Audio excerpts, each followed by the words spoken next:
But also all the questions, right? Right. Because you have all, I mean, your learning curve's like this, right? Yeah. Like on all of it. Well, what was really important to me is I started to realize so many people like are afraid to make the first move. So I was like, why not just make a smaller one and get going? Like, I was after my rookie season. I didn't know what my future in the NFL was going to look like, but I was like, you know what? To buy the first property, it took $12,000 and it was in my name. I was like, that's a pretty low risk for me. If I lose that, I'm going to take this bet.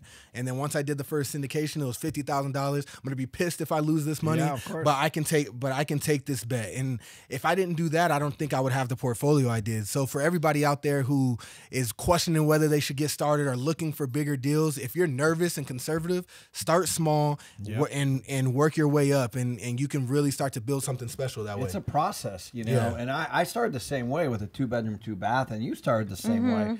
And you learn so much, but the second one's easier. Yeah. And It gets easier and easier every time. I mean, More confident, yeah, too, well, the yeah. first one's like, you're like, okay, you know, your hands are shaking, and you're like, I hope I don't lose my money. And then you're like, okay, that wasn't so bad. And the second one was way easier. And then the learning curve just starts to get less and less and less and less. Wouldn't you agree? Oh, absolutely. You get more and more comfortable.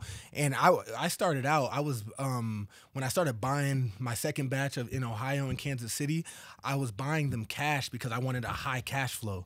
And I was sold on that philosophy at first. Like, all right, I'm making enough revenue through the NFL. I'm going to buy the cash. My goal was to get to $15,000 a month in cash flow that was coming in, because I was like, that's going to be able to sustain my family's lifestyle, like, and some extra on top. But then I started to kind of realize, and recently it took the last year or two where I started to grow, and I'm like, wow, I can refinance and get all that capital out. And it like, but you know, so if you keep learning, your philosophy and what you believe and what you understand can change. So I don't regret buying cash originally, but I've learned, I kept learning, I've seen the process, and now, all right, how can I use leverage effectively? How can I, you know, scale my 20 to 40, then to 100, then so on. And I feel like that's the evolution of my real estate journey. But if I didn't have the original mindset, I wouldn't be there. So I don't regret it. Because a lot of people you talk to, they're like, I just want to be a millionaire. But there's really no like bridge to that, right? Like, oh, I want to be a millionaire. Okay, well, how are you gonna do that? Right. You know, oh, I'm gonna start a business, or I'm gonna buy real estate. But when you start breaking it down to the monthly cash flow versus what you need to make a month, it's very easy, right? Like if a property is cash flowing $700 a month and you want $7,000 a month, you're gonna need 10 of those. We struggle with cash flow when we get done playing. And I feel like that's why so many professional athletes and high wealth individuals go broke, is because you make a lot of money in a short amount of time, and you know, you invest a ton of money in the stock market. Nothing wrong with the stock market. If that's your thing, great.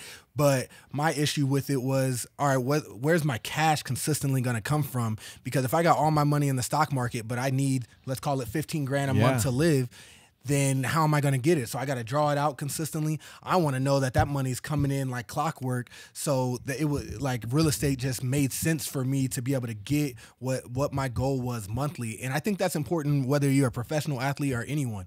What is the number that can make you live comfortably so you can do what you want to do, not what you have to do, and, you know, live a life and have a career? To be in a place where I'm at now, I'm playing football because I love football, not because I have to. And that shift was one of the most mind-blowing things for me, because I'm going out here and I love the game, and I want to be the best that I can be, and I want to win a championship. Those are the reasons why I'm playing it, because I got to the point where I have enough passive income coming in to where I don't need football financially anymore. And I think whether you're, you know, a professional athlete, a doctor, a teacher, whatever, to have passive income coming in to where you can get to the point where you could sustain your lifestyle, it's like, I want everyone to pursue it, because it's such a freeing feeling once you get to that point. And even before, if you're a teacher, for instance, and you're getting to the point where you're passively making an extra $1,000 or $2,000 or $3,000 a month, you can't tell me that doesn't feel good or give your family some relief. And I think some people don't pursue it because they think,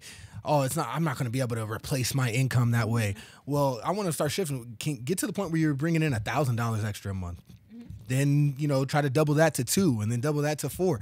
Like, you know, $1,000 extra is $1,000 extra a month. That's $12,000 in a year that you can start stashing away. towards your, towards another property, towards something else. So you can slowly chip away at, really growing your income. And like for me, I want to be an example of you can invest in real estate passively, because I think what scares a lot of professional athletes, entertainers, or anybody who has a job and very successful, very busy. I can't own real estate. I'm not trying to go, fix toilets and do this or that. So they just write it off. Like it's too much of a headache. I'm too busy. I'm focused on my passion.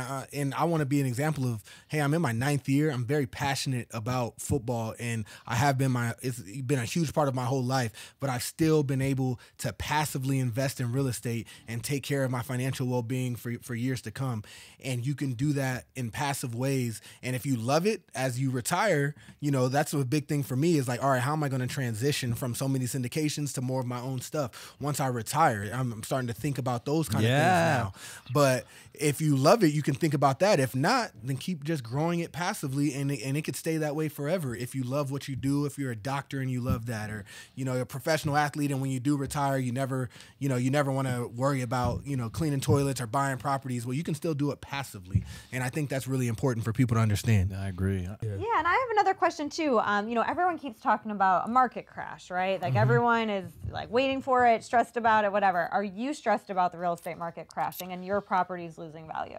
I mean, as long as my tenants are still paying their rents, no. Like I'm not going to sell them now. Yeah. And I don't plan on ever selling. Who's concerned? Flippers, crypto, stock market people, right? Yeah. Like anybody that has a capital gain strategy, they're concerned. But we're not really concerned, are you? No, I always joke in the locker room. I call it mailbox money. I'm like, my mailbox money's still coming in. It's still full, right? By the way, I own that domain name. Do you? Yeah, I bought it a long time ago.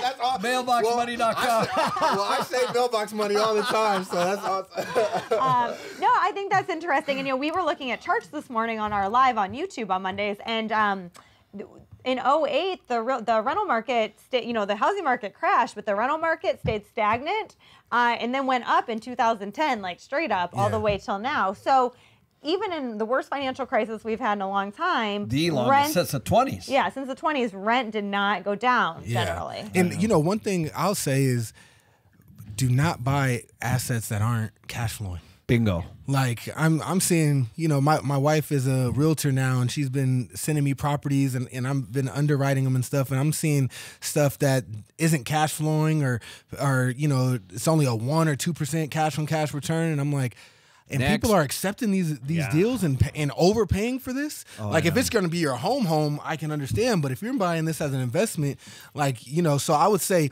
when we started this conversation talking about discipline, decide what cap rate or cash on cap, whatever matrix you like to use, what you're willing to accept, and don't accept lower than that. And because when you start investing only for appreciation, that's when you're going to start to struggle.